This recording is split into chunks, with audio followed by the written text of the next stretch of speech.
I'm just going to set the record. Okay. Good afternoon, everybody. Thank you for joining us today. We're happy to have everybody here attending, and also a wonderful group of people who are joining us as our panelists today. Appreciate everyone's time. Our topic today is home organization, moving and storage, and junk removal during COVID now and beyond. This is a topic that, at least, from we're real estate agents, Sharon and I, and we're getting a lot of this for our clients and friends, family, people who are in situations right now where they were about to move, looking to do things, looking to do renovations in buildings, things like that.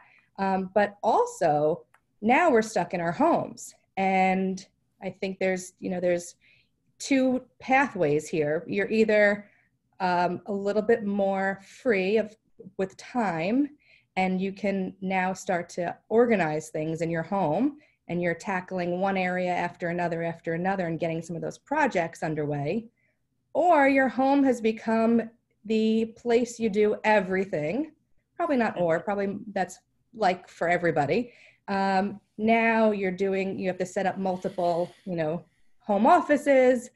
Maybe you're schooling your kids at home, doing all these things. It's become a functioning in more ways in which we ever wanted or could have imagined. And it's, it's frustrating for a lot of people. And so I'm excited to introduce everybody. First, I wanted to introduce my co-host, Sharon Cantor. Sharon is a real estate agent on our team. And hi. Next up, hi, Sharon. Hi, Jamie. How are you? I'm great. How are you? How are you today? We speak every day, but how are you? Doing great. Good. Okay, great. And I'd like to introduce you to today's panel. Today we have Katie McCann. Katie is the owner of Haven, New York. She's a professional home organizer. And I have Peter Buntzen. He is with Oz Moving and Storage. Hey, Hi, Peter. everyone.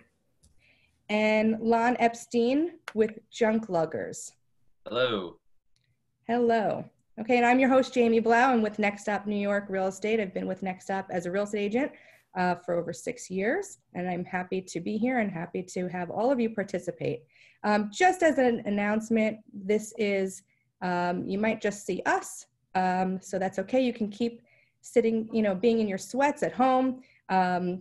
We would love for this to be as interactive as possible. So at the bottom of your screen, you'll see a Q&A, also a chat feature. But if you have questions for us as we're going along, please put that in your Q&A and we will get them answered. There's lots of questions. We got a lot of questions prior to this event that we will also get to. So we will take it away. And today, actually, we were just talking right before this that we've extended the governor of New York has extended the stay-at-home pause, which was currently, prior to today, April 29th to now May 15th. So a lot of these things that we're talking about are going to be things that we will talk about and continue to talk about at least through the middle of May. Let's start with you, Peter. So Peter, can you give us just a brief bio of Oz, if someone's not familiar with Oz Moving and Storage and what you do?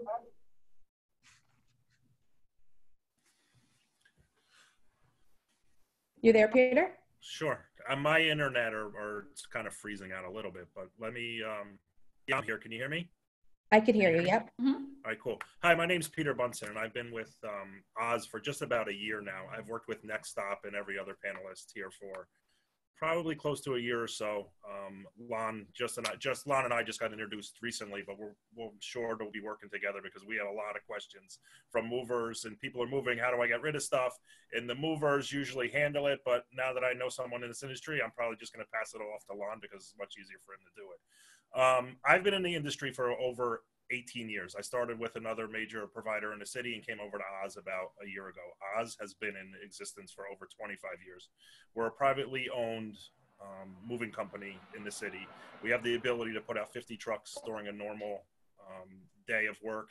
Right now, under these COVID-19 standards, we are definitely limiting the crews to keep everyone safe, the employees, the customers, and keep the company running. We are doing moves as we speak. We are considered an essential service. Moving is considered an essential service. I know there's been a lot of questions around that since the whole pandemic has started, but we have on a minimum probably 20 crews in the city, in the tri-state area, every day since I want to say March 16th was the last day I was in the city. So for the last 4 weeks since this pandemic is going on, we've been very operational, taking a lot of phone calls, getting a lot of questions, sending out emails, being in a lot of Zoom meetings with real estate agents, doing things like this. So we're trying to be as proactive as possible. Some of the things that we're doing at Oz, and Jim, you can stop me if you want, because I know there's questions, but some of the things we're doing to be proactive is we are sanitizing the trucks daily. So that means wiping down the front cab and then spraying down and bombing the back of the truck. We are sending our crews out with gloves, masks, and booties. We do get questions every day of what mask you guys sending out? Are you sending out the N95s and all this other kind of mask and preparation? We do have some N95 masks, but we're trying to not buy them and keep them for the essential healthcare workers. So we are using masks, we're using covers, we're taking all the precautions, we're wiping down the trucks. One really cool thing we're doing right now to minimize the risk is we are keeping teams together. So if you guys are all assigned to my team, all 5 of us will work together, and we'll only work together, and we only work together in one truck. So we're not cross-segregating trucks or teams. So God forbid someone on our team does get sick, we're very much in control of who it is, where they were, and all that kind of stuff. But as of today, I've been home for a month and haven't heard anyone on our team has been affected, or we have brought anything into the, we just don't. We've been very, very lucky. Let's put it that way, because I know it's a crazy time out there in the world, and we're just here to help as many people as possible get through this tough time. And the clients are asking for stuff, and we're trying to get as much as we can and get as much information out to them as we can. So, again, I'm Peter Buntzen from Oz Moving, and I will turn this over to someone else and continue to answer questions. I have a question. I've received a question for you, Peter. From Anne Marie, who's also a real estate broker. She has a potential move at the end of May. So she has 2 questions about that. The move is going to be across the street. So she'd like to know how you would handle a move that would be, in such close proximity. There's also a special needs adult in the family moving, and who might have high risk for the virus. So wondering also if there are any precautions that they can expect.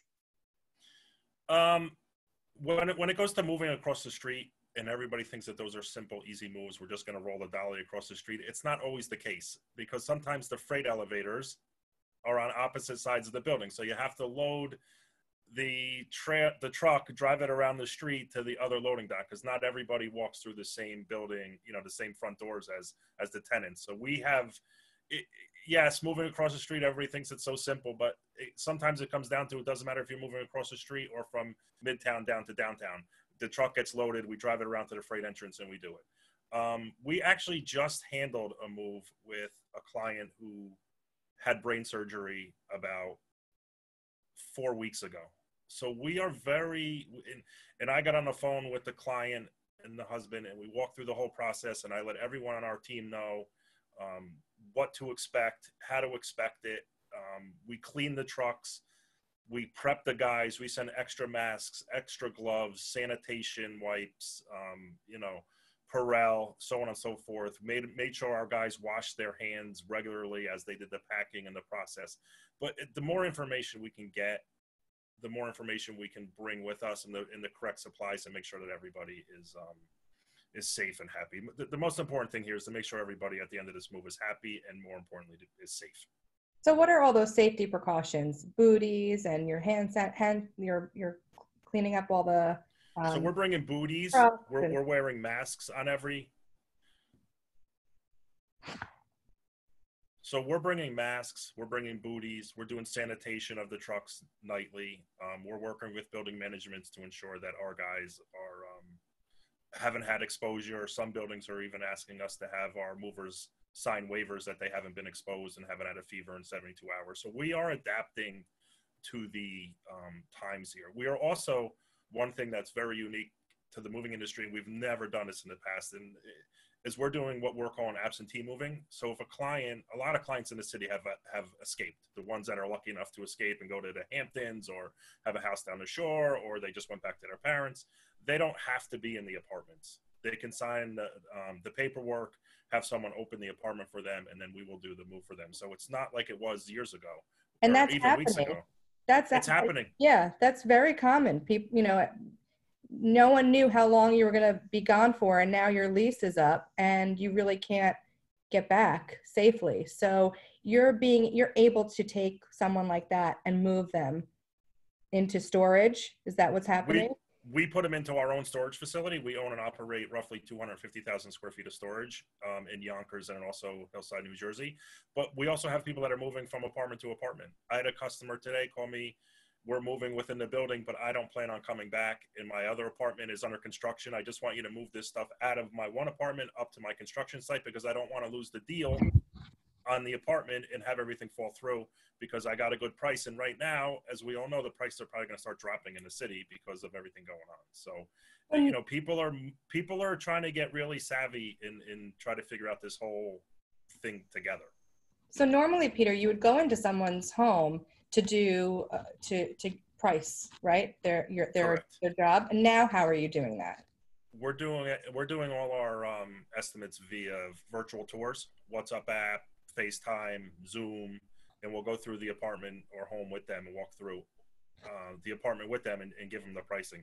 If they want packing, if they don't want packing, they just need to open up and be, open up the closets, open up the cabinets, and be as forthcoming as possible.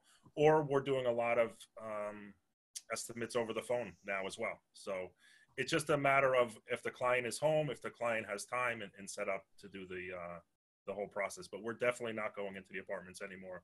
We stopped that about 3 weeks ago. And again, it's just a safety concern for our guys and also the clients. Plus, the subway systems really aren't working like they were a few weeks ago. So it's even hard for us to get around. So.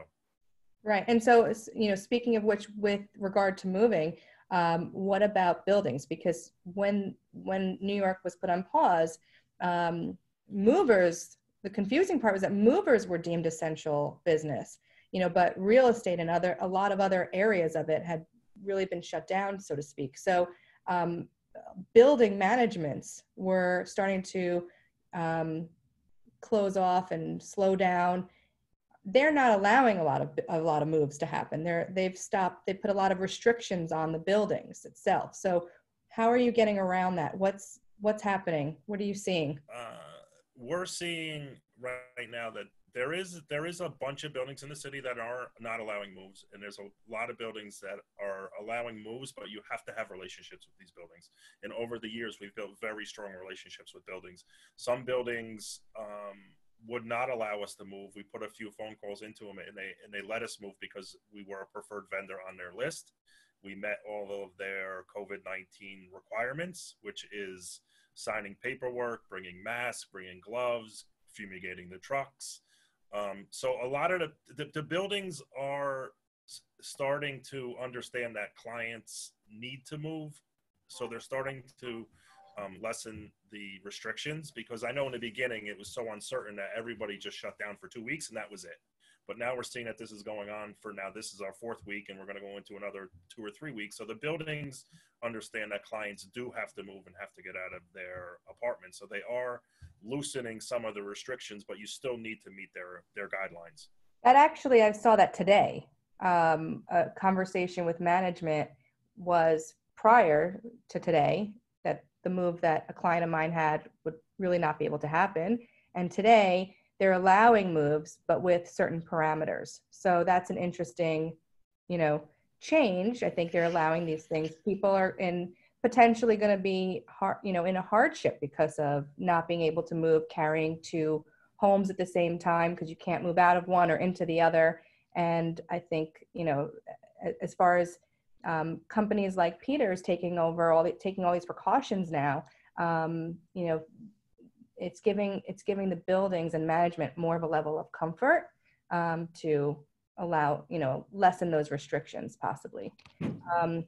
So do we have any other questions, Sharon, for Peter? I think we had a couple of others. Actually, somebody had mentioned, Peter, what areas does Oz cover? Yeah, there was a question regarding someone with a client who is moving from Brooklyn to New Jersey, and they were having trouble getting a mover who wanted to go to Brooklyn at this point. That's so funny. We just had a customer from New Jersey moving to the city, and the New Jersey mover will not cross the state line. Why? I'm not really, it's great for us. And you'll do it. And we're doing it. We're going to go, yeah, Great. we're going to do it. We're going to go there, pick up their stuff, and bring them into the city. And Great. It's a move that's happening in May or so. But okay. we the areas that we specialize in are the 5 boroughs, primarily Manhattan. That's where most of our business is. Northern New Jersey, Southern Connecticut, and Southern New York State. So Great. Manhattan, Brooklyn, Staten Island, Queens, the Bronx. And in terms of, we have a lot of questions for you today. And in terms of offering flexibility when somebody might not know exactly when they can move, worrying about deposits and all those kinds of things, that's also been a question I've gotten. We've been very, very flexible. Our recommendation right now is to get onto our schedule. And then if things do change, just change it. We're not here to hurt anybody. We want to help as many people as possible. And if you're on our schedule, at least it's one more thing that you can check off your list of you take like a deep breath and say, wow, at least I have one more thing checked off.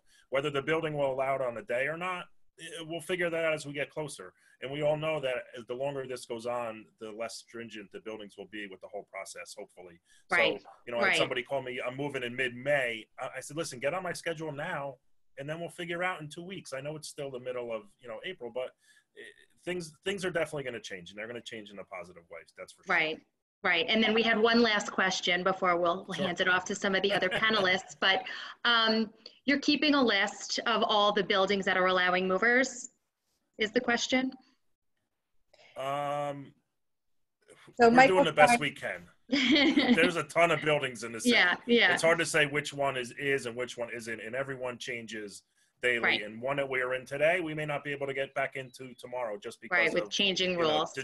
The change of the rules, or maybe someone got sick in that building, or it got out of COVID-19 restrictions, or it got there's a lot of different things that come into play. But we're doing the best we can, and we're being as flexible as possible here with everybody. Great. Fantastic. Well, thank you. Thanks, Michael Stein, who just asked a question and listening. Appreciate you coming. So we'd love to turn this over to Lon Epstein now. Hi, Lon. How are you? You're on mute. Let me take myself off mute just to there you go. say thank you for the invite, the introduction. Jamie and Sharon and Katie and Peter, pleasure to be on this with you, and excited to be here and answer some questions and talk a little bit about what we're doing. Thank you. Same here. Thanks for coming. So, Lon, if somebody is not familiar with Junkluggers and has not seen all of your trucks go by, and Peter, I've seen all yours too. So, but tell me about and tell everybody that's here today, what is your service? What does Junkluggers do? Sure. Well, if you haven't heard of us, it's your lucky day. The Junkluggers, we're an eco-friendly premium furniture and junk removal company. We specialize in donating, reuse, and recycling the items that we remove. It could be furniture, books, clothing, you name it, we've picked it up. We've even picked up topsoil and dirt, for instance, and all sorts of material. But we primarily specialize in furniture. That's really our bread and butter. Our goal is to keep what we can out of the landfill through the donating, reuse, and recycling efforts. What makes us unique is our ability to donate items on behalf of our customers. That's really our differentiating factor. That's why people hire us, and we provide a tax-deductible receipt back to our customers within 2 weeks of the completed job. guaranteed as long as we've been able to successfully have the item donated. So, from there, our prices are based on volume of the truck, zip code, donations, disposal, recycling, labor, pretty much everything's included with the cost of hiring us. Last year alone, just to kind of give you an idea, in 2019, we donated over 22,000 items just in New York City alone on behalf of our customers in New York City. We operate in all 5 boroughs. We are a franchise, so my territory is Manhattan, Brooklyn, and the Bronx. Anything that happens in Staten Island, we can also help with as well. We do a couple of projects out there. But anything in like Queens, it would just be a different office. Same Junkluggers brand, just a different face in terms of who might come out to see you based on who you're experienced with working with us, for instance. Great. So tell me, like, what would somebody have taken away? What would somebody call you for? What are some sample jobs? For sure. So just a good example, like Peter was saying, things that are happening right now. Today we did a handful of projects. One of them, for instance, was, an apartment where somebody had, left about a month ago, and he or she had decided that, they weren't going to renew their lease. Their lease was up at the end of this month. And I think this is, applicable to a lot of people. And they called us, they said, hey, whatever's in there, I don't need anymore. I've already taken what I want. There was a bed frame, nightstand, books, clothing, still stuff in the cabinets, food, pots and pans, dishware. We did a project last week where the woman was like, I'm going to leave the dishes in the dishwasher. I promise they'll be clean. Can you take those? And I'm like, it's totally fine. As long as you clean the dishes, we'll take them. But I mean, you name it, we're taking it right now. And, it is what it is. People have a lot of different unique needs in different situations. I mean, since you're working with a lot of donation centers, are you finding is it easier for somebody to donate to a company like yours who will be a part of the whole process and take their things, and then also work with and manage with, multiple different places that you can donate to, donation centers, to get rid of like the couch that has a little nick or scratch in it? Like, are they taking those things? Yeah, good question. I think everyone in New York City has probably experienced trying to donate something on their own before. And if you're a New Yorker, you've had the company come out, they've looked at the piece of furniture, the couch, the table, they've seen the tiny little nick on the corner, and the individual or individuals say, you know what, it's not in the condition that, of our standards. Sorry, thanks, but no thanks. Right. So you get that experience. And that's before even, the whole pandemic was happening. So now it's even more difficult, to have a donation center come out. I don't really know any donation centers that are operating right now. Housing Works is one of our largest partners, in addition to Habitat for Humanity. Habitat for Humanity, we got on the phone with in Woodside, in New York City, the Habitat Restore. If never been, definitely encourage you guys to go. It's awesome.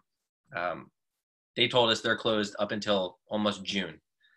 Housing Works is not doing any pickups. All their stores are closed. So I think the beauty of working with us, getting to the point is, we work with pretty much everyone and anyone that needs furniture, that knows someone that needs furniture. If you're a 501c3 donation center, nonprofit, as long as you have that verification, we can provide you with, with whatever type of item that you're looking for, whether it be a microwave, dishes, dishware, clothing. And we have a small warehouse in Astoria where Junkluggers headquarters is. And the warehouse is run and operated by our Remix Market sister organization. And that's a whole separate business that has allowed us to creatively donate more and more items that otherwise might not have been accepted by, the traditional donation center because of A, what's happening right now, or B, they don't have enough space for the specific item. They have too many of the item that you're looking to donate to them. They are just not interested in the type of item based on the time of the year. I mean, the amount of reasons that they've come up with is crazy. So I think the beauty of working with us is, you're working with someone that has a network really of non-for-profits that have accepted all sorts of different types of items. That's great. And actually, we have a lot of questions for you coming up. One that's very related with the donation places being closed. What are you doing with the surplus that you're collecting? Yep. So great question. So, I think right now, we're constantly figuring out ways to be creative, constantly, figuring out ways to adapt to change. And it's not easy. I will tell you, we're not perfect. Anybody that tells you they've got a solution, they're lying. Everybody's challenged with all sorts of different situations. I think for us, we're still working with textile recycling companies. So textiles, we have a textile recycling company, Green Tree Textiles. Check them out. They take clothing and upcycle it and, use it to shred. And then the proceeds, they have a specific, cause that they support. Furniture is difficult. We like I said, we have a small warehouse that we house the furniture in for Remix Market. And I can explain that a little bit further. But, if it's a really decent item, if you came into our warehouse right now, it's like furniture stacked on top of furniture, stacked on top of furniture, because it's in such great shape. Some of these pieces, we did a clean out yesterday where the whole apartment, it was an entire truckload worth of furniture, still in great shape. And, it pains us, it kills us to throw anything out. So we're constantly rearranging space. And believe me, it's not a big warehouse, not like Peter's beautiful, big warehouses. We have a tiny little 3,000 square foot space that we're, trying to just hold on to donations as long as possible until people can start coming to us to pick it up. So I have a few more questions regarding locations. Everyone's so interested in this. One question is, do you travel to Mahwah, New Jersey? And we also have a number of people in the South Florida area that are on the call asking if there's a franchise in South Florida. Yes. So I'll answer to my Florida peeps. We got Sarasota. So I don't know if anybody's in Sarasota. We've got locations in Naples that we have opened. I think it's just on pause right now. And then I think we're going to be opening relatively soon in a couple other areas. As opposed to New Jersey, we are a national company. So I encourage you, go to www.junkluggers.com. You can type in your zip code, super easy, the process. It'll pop up and tell you if we service that specific zip code. And, you can schedule a free no obligation quote right online. We're doing 20% curbside, 20% off curbside pickups right now. And if you can get your items outside or even to the curb, it's a beautiful thing. Yeah. So, now considering that we are in quarantine and, we're dealing with COVID-19, how has your business pivoted to handle, obviously, are you still taking and picking up, or are you just scheduling the pickups, considering, having that storage facility? How are you dealing with, the current pandemic with your business? Absolutely. I think, similar to what Peter was saying, his business and my business, very similar to a lot of the things that we're seeing, things that we're doing. We both offer a home service where, you might need to go out and take a look we have a crew of people, coming to show up. I think first and foremost, we've taken this very, very, very seriously, like all of us. The first thing that we're doing when an employee of our company comes to, get on a truck in the morning, they get a temperature scan immediately. Then they fill out a questionnaire with where they've been. Have they come into contact with anyone that has the virus? And have they been experiencing any symptoms, any coughing, any sneezing? From there, once they get up onto a truck, we have all the PPE equipment that we're all experiencing to utilize once we get to someone's home, from N95 masks if we need them, to rubber gloves, to regular gloves, to hazmat suits if we need them. Once the project is done, if it's as simple as that, where we show up, there's no one home, we load the truck, we leave, we come back to our warehouse. When the employee's finished for the day, he gets another temperature scan, another temperature reading before he or she goes home. So I think the temperature scan, by far, one of the biggest things we're taking seriously. Although You know, we all know that you could be asymptomatic and not show any symptoms. So that's why everyone's wearing masks, everyone's wearing gloves. We're disinfecting trucks, the cabs inside the trucks, our lock boxes where we store all of our equipment. We're disinfecting our actual equipment. I mean, I have a whole list of all sorts of things we're doing. You're an essential business, but you're also, Sure. you know, it might be someone's cleaning out their closet and they want to donate things, but, Yeah. you know, you're also in waste management. So there's, you know, it's good that you're taking all these precautions and you're still able to get the job done right now, you know, maybe not to the full degree, but still being able to help people. And that's important. Sure. Great. Well, we'll get to Katie McCann. Katie, hi. Hello, how you doing? I'm good. How are you? Good, thanks. Thanks for putting this together. It's so interesting to hear all the updates from the moving industry and, you know, the junk removal industry. And I'll just tell you a bit about my business. Yeah. I'd love to. So like Jamie said, I have owned my business for about 2 years.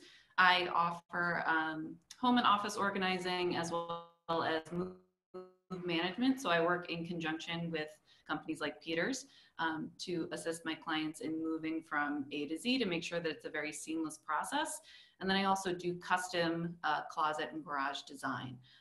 Obviously, I typically work one-on-one with my clients in their homes. So right now I'm unable to work one-on-one in people's homes, but in replace of that, I've been doing virtual consultations. So what that really entails is getting on a video chat. And we're really not lucky with technology that, you know, it's as if I'm there because the client can lead me through their home or their specific project area, and then I can guide them through the process. Typically, it involves an entire tour of their space. Then I direct them how to take proper measurements if we're doing certain product recommendations. I take notes throughout the call, and then after I'll send them a recap and next step so that they're able to feel like they have my guidance, that they're able to move forward with the project.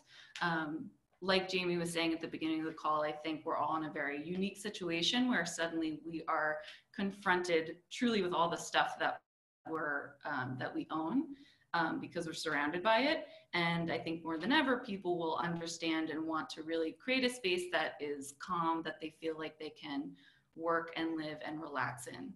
So any guidance that I can give now. I love that, actually. Can we go into that? How do you create a sane place to live in right now that we can actually separate these areas where we eat, where we sleep, where we have our home office, where we're schooling our kids, or, you know, whatever people are doing now that they've had to bring into their home? How do we maybe put them in different areas and segment our homes? Yeah, I mean, interestingly enough, I think that at all times outside of a global pandemic or not, I think that it's very important to create boundaries at home and create those zones so that all of our work and play doesn't get mixed. So just as an example, you should try to keep your room as a very calm, relaxed space. So that means try to avoid sitting up in bed and working in a laptop in your pajamas day after day. So don't do that? It'll blend too much. Don't do that? Don't do that. Oh. I know it's tempting, but what happens is then you associate your bedroom with work. A lot of times I'll see in a small city apartment, someone will have a desk with a laptop in their room. So the first thing they see when they open their eyes is their desk and their laptop. Subconsciously, that triggers, I have to go to work, I have all these responsibilities. You want to really try to designate those zones so that you're able to give yourself a break. That's more challenging than ever because some people live in, for an example, a small apartment with a couple children. Even if it's just you, it's still difficult to create those zones. So I would say try to hold yourself accountable and know that just use the areas in your home for their original designation. So eat at your kitchen table, work at a window every day at the same time, set up that area for everything that you have. take breaks. So when you eat lunch, walk away from the area that you've designated for work, come back at the end of the day. If there's even some kind of like very brief ritual to kind of close up the day and let you know I'm done with work for the day, so that you close your laptop, walk away. Again, just kind of creating those boundaries for yourself so that you can feel a little bit more semblance of normalcy and routine and not feel so trapped in your home. Katie, you have your first client already because Lon needs your help. He's got his bed in the background right there. You're caught. No, but you know, obviously it's challenging. You know, not everyone lives in these giant, expansive homes, but I really do think even if you live in a small space, you can still do that kind of work and try to keep those boundaries for yourself, so that again, it kind of creates that sanity. So, you know, if Lon works at that space every day and then he walks away from it, then it's still creating that same space and it's still creating that routine. And I've almost found, almost in a scary way, I'm getting used to my routine now at home because it's been a month. Usually a habit or a routine takes about 30 days to develop. So I've been trying to, again, kind of create those boundaries, create those routines so that I'm not feeling, you know, stuck in my space and moving forward. Great.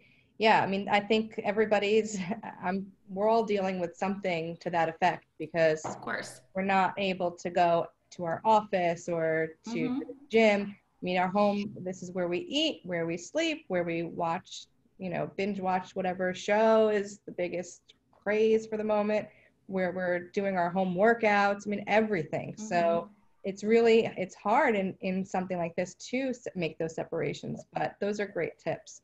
Do you have any other like tips of how to like put together a home office either now or, you know, post-COVID? What are some tips you might have? So I would say just try to have everything that you feel like you're going to need for your work day. Obviously, your laptop set up with, you know, a power cord near, you know, an outlet so that you're not on an important webinar and suddenly your computer dies because it's not charged. Have phone chargers, have pens, paper, highlighters, things that you would typically use in your home office. Just create a little area for yourself and then keep it there. And if you know, you're in a situation that you don't have an area that you can carve out, it can be a part of your commute into work that you set up your little area in the morning and then you work for X amount of hours and then you say, all right, it's 7 o'clock, I'm done with my work day. And then you pack everything up and you can set it up the next day. It might seem like, why would you do that every day? But again, it's creating that zone, it's creating that routine, and it will help you feel like you're not just in Groundhog's Day with everything scattered everywhere every single day. It does feel like Groundhog's Day. Yeah. How do you, any tips on how to, you know, give yourself the motivation to get into the, you know, into those routines and segment your home and things like that? Yeah, I mean, I think the number one thing is to know at the end of this, you know, shelter at home, you're still you. So if you've struggled with disorganization your entire life, don't put pressure on yourself to think by the end of this, I'm going to be a minimalist Buddha and I'm going to have 2 possessions and that's it. You can try to improve yourself, but try to do it in a way that works for you. And with anyone who tries to tackle an organizing project on their own, I usually start with letting them know to set realistic expectations and then to set a timer as well. So pick literally a very small project. You could even pick one shelf, set a timer for a half an hour, work on it for a half an hour. If you feel energized by it and you want to keep working when the timer goes off, that's awesome. But if not, walk away from it and you can come back to it the next day. That way it's not taking on too much. As with anything, you know, if you're on a weight loss journey and you have to lose 60 pounds, you want to try not to think, how am I going to lose 60 pounds? You want to try to think, how am I going to lose 5 pounds? Because that's going to embolden you and make you feel successful. And then you're going to be able to keep going. So start small, be kind to yourself, be honest, know that every single person doesn't need to transform themselves in their home by the end of this. So baby steps. Nothing's happening overnight. So, you know, somebody has managed to declutter and they have stuff now that they need to get rid of, I know you work hand in hand with companies like Junkluggers and Oz. How does that work? You know, tell us about the process and having somebody, you know, have you come either virtually or in real life into their home and then donating their items? So that's definitely a big part of what I do in general. There's always at least several bags of things that we're donating at the end of a session. Typically, I will take it along with me or take it, you know, if I've driven, I'll take it in my car and drop it at a local donation center. Or if I'm working in the city, I take it in an Uber and drop it at the nearest, you know, Goodwill, Salvation Army. There have been times that I mentioned it before, but I did a clear out of a home in Sagaponack.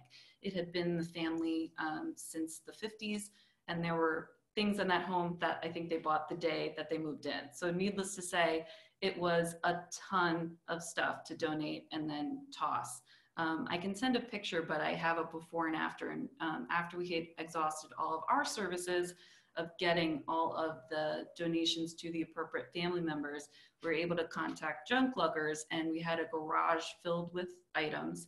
And they took everything. I think it only took about 2 hours, and I think it was only about, I think it was 2 or 3 gentlemen. And from there, they're able to use their exhaustive list of donations, give donations to all these different areas, and then only when there are items that they have not been able to donate, do they then, you know, put stuff in the trash, which again is the last resort. So for most people, I'm able to handle the donations, but in a case that it's, you know, an entire house, Junkluggers is an amazing resource, because otherwise it really creates a challenge, because the individual ends up doing a piecemeal job of trying to donate and find resources, and it's very frustrating. So it's always best to use, you know, an expert, very cohesive and organized service like Junkluggers.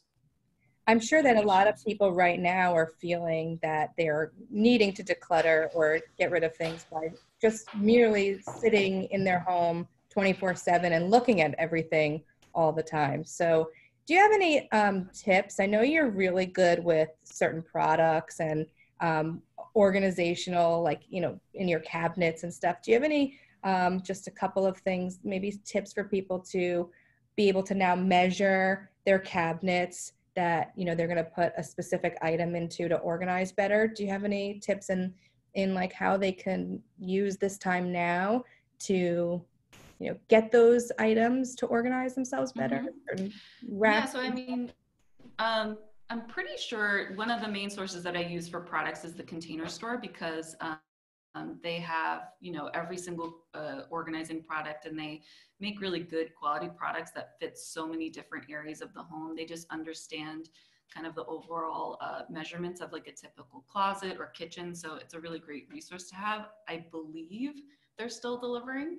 I would imagine that it's a delayed delivery, but to me, you know, even just like a kitchen project is something that's great to focus on, that would make you feel very productive, and it would alleviate some stress of having, you know, this overall cluttered kitchen. So just as an example for measuring, you just obviously would take like a typical, you know, measuring tape, and you always want to use the same unit. So I always measure in inches. And what I'll do is I'll sketch out the area that I'm measuring, so that I can, once I'm looking back on it, I know exactly what the reference point is. And then I write down height, width, and depth, and I always measure in the same sequence so that I don't mix up the measurements. Then you literally just start from, you know, for example, the bottom of the shelf to the next shelf, and height would be inches. If you're measuring width in like a cabinet, for example, you want to make sure that you are paying attention to the hinge, because that's going to eat into the width. And then the depth is obviously just the front of the shelf to the back. And all of the measurements are listed on the Container Store website. So, you know, you can write down those measurements and look on the website and kind of compare and see how many products you can fit in the space. I know sometimes it's very difficult for you know, for people to kind of space plan and understand. So even if you jotted down those measurements and you just wanted a couple recommendations, you can certainly, reach out to me. And I have a list of products that I typically always use, which I can send out to the group too, that are just kind of like powerhouse products that seem to work all over the house all the time. Okay, tell me your favorite one, because I have a favorite that you've recommended to me. What's your favorite? So one of my jams is a Lazy Susan, the unsung hero of organizing. It's the best product ever. And I feel like you can use it in your kitchen, you can use it for crafts, you can use it in the bathroom. There's a couple organizers on the call, and I feel like they're gonna start chiming in and be like, yes, Lazy Susans. Those are the best. They have these multi-purpose bins from the Container Store that are also really awesome. They're very affordable. They work very well, again, for files, magazines, paperwork. They also work well in the kitchen. They have these, they're called Our Shoebox. I have a bunch of those in my home as well. They're from the Container Store. I think they're like $2 each. And they can contain, again, toys, arts and crafts, food, pantry items. So you definitely don't have to spend $1 million on products, and you don't have to have an area and a space that looks perfect at all times. I always just want a space to be efficient, and that's my main goal anytime for my own home and when I'm working with clients. So I love that behind the door closet. Oh, that too. That's a good one. And we're getting a couple of questions. There's a couple of those. I have 4 of them. I love them. That was a Katie recommendation. Yeah. So Sharon, there's a couple of questions coming up for both Katie and maybe Lon. When Junkluggers comes for a pickup, how should the specific items be designated? And if there's an organizer, how would that work? You can go ahead, Lon. Well, good question. We love working with organizers. They make our lives so much easier. Everything is in donation, disposal, recycling, electronics, plastic, cardboard. I mean, and we load our trucks based on the type of the material. All of the, disposal and recycling will go in first, then the donations will come in last, so that when we show up to our warehouse, the items are, right as soon as you open the doors. Having, you don't ultimately, if you didn't have an organizer, unfortunately, you don't have to do anything. We'll come in and we'll do it all for you. But if, I'm not going to answer for Katie, but it's great when we show up and everything is systematically organized and sectioned off for us, so that it's like dummy proof. You could do it from home. Yeah, and Katie, I also with regard to deciding on bringing somebody into your home virtually or not, I think people sometimes feel that they need to first declutter before they have you, right? Mm-hmm. Is that a big thing that you get? Well, let me just clean up first. All the time, and I kind of liken it to if you were having trouble in your marriage and you said, well, let's just continue to fight for 2 more years and really bring our relationship down, and then we'll go to a marriage therapist. Right. Just dive in, get in there. And I am not shocked by anything when I say I've seen it all. I've literally seen it all, as I'm sure Peter and Lon both have. We're not shy. We're not going to be shocked. We're here to help you, and we're not here to judge you. So if you need help, I think it's always best to work with an expert. And kind of along the lines of what Lon was saying, I love working with moving companies and companies like Oz Moving and Junkluggers, because it also makes my job so much easier. When you can have a team of people who are helping you and can work in conjunction, it's so much easier. It's so painless. And moving is up there with one of life's biggest stressors, even, with divorce, the loss of a loved one. So if you have the ability to hire a team of people who can alleviate that stress for you, I think it's always the way to go. And I've worked with a ton of different moving companies and a ton of different junk removal companies, and they're definitely not all created equal. So if you can work with someone who's, has these reputations of years and years of this great service, like Peter or Lon's company, then, you know, even better. So Wonderful. working as a team is always awesome. Yeah. Wonderful. Well, you guys, this has been amazing. I'm so thankful that you're all in my network, because you're all fantastic with what you do. If there are any other questions, you know, we're really thrilled to answer them, and happy that people found this to be a useful topic and enjoyed it. But does anybody have any questions from the panel, of each other, of the audience?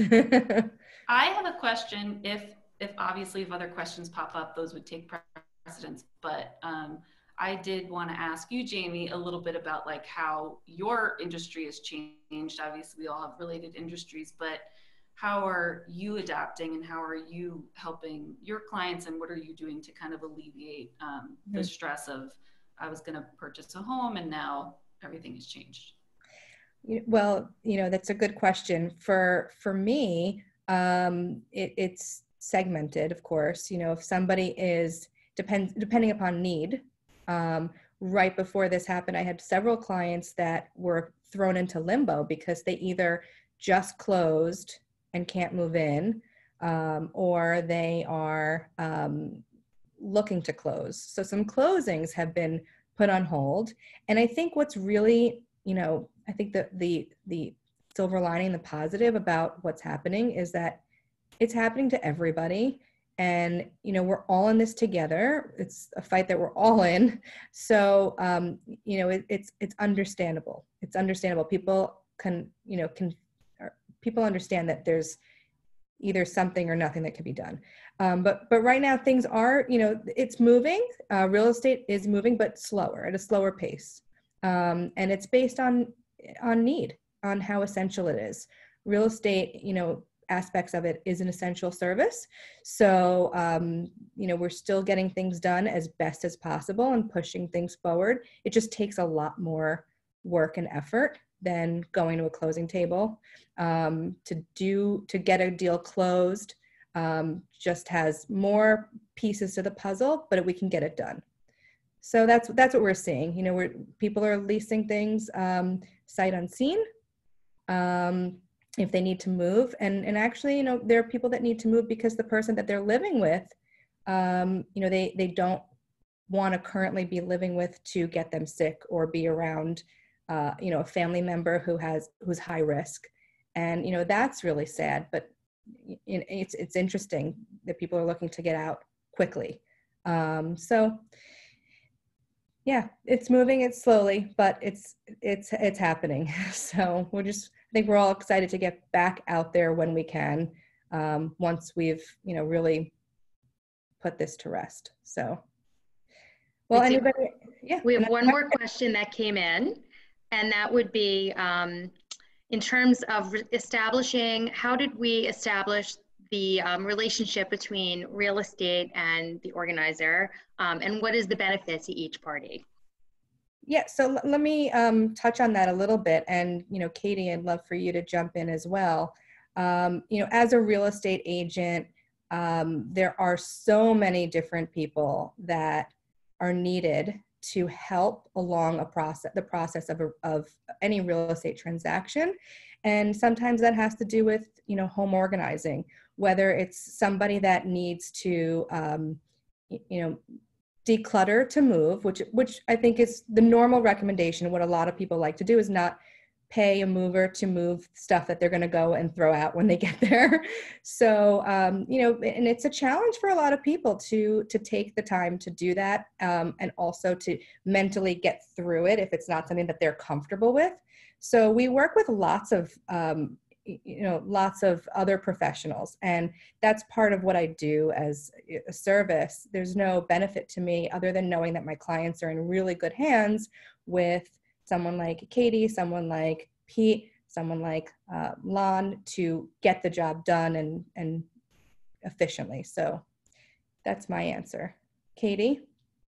Yeah, I mean, just to kind of echo that, I think what people kind of quickly realize is that when you're showing your home, other families want to see their idealized life and not necessarily your life. So real life may be toys everywhere, dishes, piles of clutter.